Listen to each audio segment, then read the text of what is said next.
নমস্কাৰ বন্ধু বান্ধৱীসকল, মই মধুনাথ। মই আজি আপোনালোকৰ সন্মুখত লৈ আহিছোঁ এটা নতুন উপায়, যিটো নেকি আপোনাৰ ৰৈ থকা কামো সম্পূৰ্ণ হ'ব।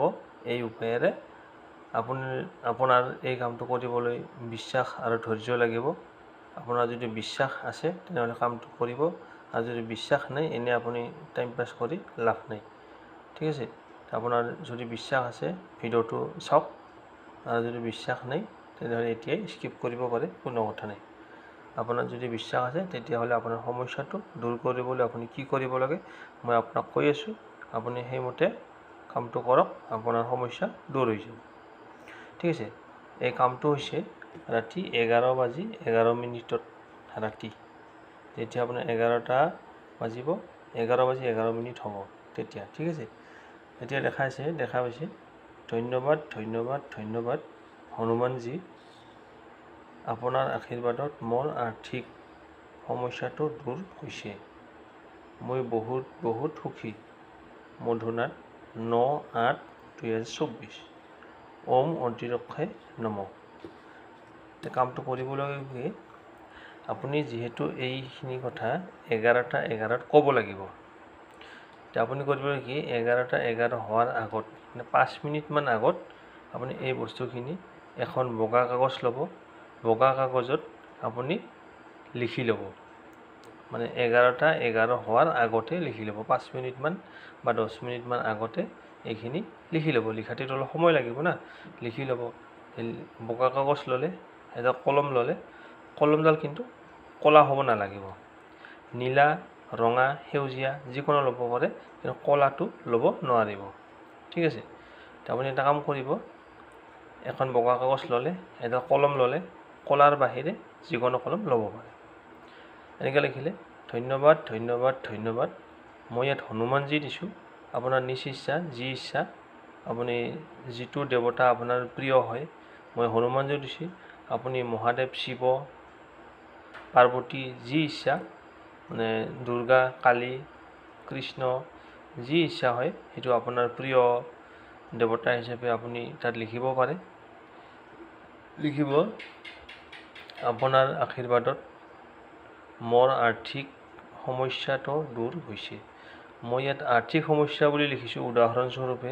আপোনাৰ যিকোনো সমস্যা থাকিব পাৰে, বোলে মোৰ মানে ৰিলেশ্যনশ্বিপটো মানে ভাল হৈছে, সেনেকৈও লিখিব পাৰে, বা মোৰ মানে বেমাৰটো বা অসুখটো ভাল হৈছে, সেনেকৈও লিখিব পাৰে।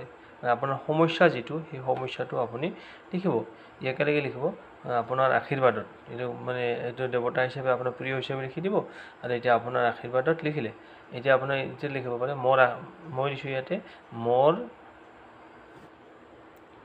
মোৰ আৰ্থিক সমস্যা। ইয়াত আপোনাৰ কি সমস্যা আছে সেইটো আপুনি লিখিব পাৰে। বোলে মোৰ ৰিলেশ্যনশ্বিপটো ঠিক হৈছে, সেনেকৈও লিখিব পাৰে, বা মোৰ চাকৰি হৈছে, সেনেকৈও লিখিব পাৰে।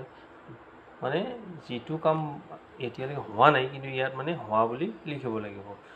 ধৰা হ'ল আপোনাৰ চাকৰি লাগে, মানে এনেকৈ লিখিব লাগিব, মানে আপোনাৰ আশীৰ্বাদত, এইখিনি লিখিলে বাৰু, আপোনাৰ আশীৰ্বাদত মই পুলিচৰ বা আৰ্মিৰ চাকৰিটো পালোঁ। মই বহুত সুখী। মানে এই বাক্যটোহে চেঞ্জ কৰিব লাগিব। আৰু এইটো আপোনাৰ যদি হনুমানজী হয়, হনুমানে মানে 11:11 আগত, মানে 5 মিনিটমান আগতে লিখি ল'ব। তাৰপিছত 11:11 এই কথাখিনি ক'ব লাগিব। ঠিক আছে, লিখা হ'ল। এবাৰ ওম অন্তিৰক্ষায় নমঃ। এই ওম অন্তিৰক্ষায় নমঃটো মানে 11 বাৰ ক'ব লাগিব। যেনেকৈ ওম অন্তিৰক্ষায় নমঃ, ওম অন্তিৰক্ষায় নমঃ, ওম অন্তিৰক্ষায় নমঃ, ওম অন্তিৰক্ষায় নমঃ, ওম অন্তিৰক্ষায় নমঃ, ওম অন্তিৰক্ষায় নমঃ, ওম অন্তিৰক্ষায় নমঃ, ওম অন্তিৰক্ষায় নমঃ, ওম অন্তিৰক্ষায় নমঃ, ওম অন্তিৰক্ষায় নমঃ, ওম অন্তিৰক্ষায় নমঃ। এনেকৈ 11 বাৰ ক'লে, 11 বাৰ কৰাৰ পিছত এগিলাচ পানী ল'ব। পানী লৈ মানে এগিলাচ পানীত মানে ফু মাৰিব, তিনিটা ফু মাৰি পানীগিলাচ আপুনি খাই দিব।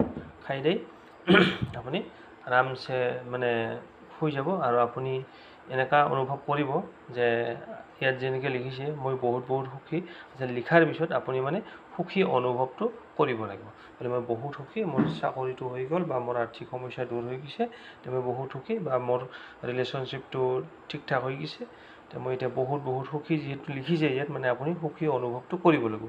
লিখাৰ পিছত যে আপুনি আকৌ দুখ মনে থাকে কেনেকৈ হ'ব? আপুনি যিহেতু ইয়াত লিখিছে মই বহুত সুখী, আপুনি সুখী হোৱাৰ মানে যিটো অনুভৱ, সেই অনুভৱটো আপুনি মানে মনতে